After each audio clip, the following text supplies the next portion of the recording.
हमें सिरात मुस्तकीम दिखा और हमें उन लोगों के रास्ते पर चला कि जिन पे तेरी नेमतें नाज़िल हुई। ज़बरदस्त। तो इस ज़माने में जो नेमतें हैं वो शायद दौलत, महल लोग समझते हैं, गाड़ियाँ, बंगले, ओहदे, पावर, ठीक है ना, ये सब कुछ है, मगर नहीं, ये नेमतें नहीं। नेमतें जो हैं वो सिरात मुस्तकीम पे चलने वालों पे जो नाज़िल हुआ।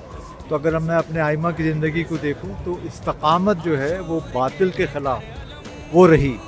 जब उनके पास ताकत थी तो उन्होंने उसका इजहार किया, मगर जब ताकत और लोगों ने साथ नहीं दिया तो उन्होंने सुकूत इख्तियार किया। मगर ये है कि वो तालीमात अपनी देते रहे कि आपने किस तरह से इस्तकामत जो है वो दिखाया। अच्छा, अभी दुश्मन तो बड़ा नुमायाँ हो गया, अमेरिका, इजराइल बहुत नुमायाँ हो गए, तो आपके पास क्या स्ट्रेटजी है? आप क्या इस वक्त उनके लिए क्या देखिए, सबसे बड़ी स्ट्रेटजी ये होती है कि आपकी जो लीडरशिप है, ठीक है, उसका इंतखाब बहुत एहतियात से होना चाहिए। क्योंकि अगर लीडरशिप जो है वो आक़िल ना हो, वो दाना ना हो और वो स्ट्रैटेजिक प्लानिंग ना कर सके और वो लोगों को इन्फ्लुएंस ना कर सके, तो वो लीडरशिप अगर आप लेके आए, मिसाल के तौर पे हम एक कहावत सुनते हैं कि एक शेरों के गोल को अगर एक थोड़ा सा भेड़िया अगर वो लीड करे तो क्या असरात होते हैं, और एक भेड़ों के गले को अगर एक शेर लीड करे तो क्या असरात होते हैं।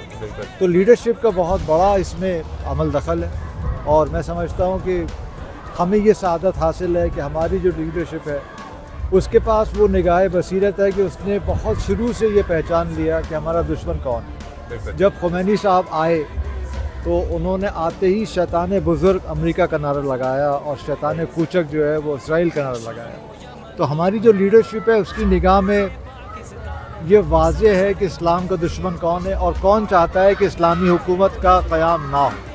तो ये चीज़ हमारे ज़हन में बहुत क्लियर है, ठीक है, और वही चीज़ उन्होंने हमारे अंदर ही मुंतकिल की।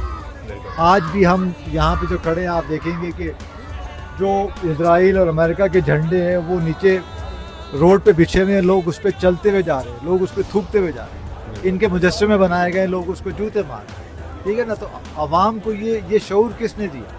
ये हमारी जो लीडरशिप है उसने दी, और हमारी लीडरशिप जो है वो मर्जए के हाथों में। और एक बात मैं यह और भी कहना चाहूँगा कि सिर्फ अमेरिका फेल नहीं हुआ है, ठीक है, और इजराइल फेल नहीं हुआ, उनकी सारी यूनिवर्सिटीज़ भी फेल हो गई हैं जहाँ पे रिसर्च होती है कि कौम को यानी कि कौम को कैसे बनाएगा। तो अगर अमेरिका हारता है और अगर इजराइल हारता है तो उनकी एकेडमियाँ भी हारती है, उनकी जो इंडस्ट्रीज़ हैं वो भी हारती हैं, उनकी जो मल्टीनेशनल है वो भी हारती हैं, उनका पूरा निज़ाम जो है वो हार गया मर्जियत के निज़ाम के साथ।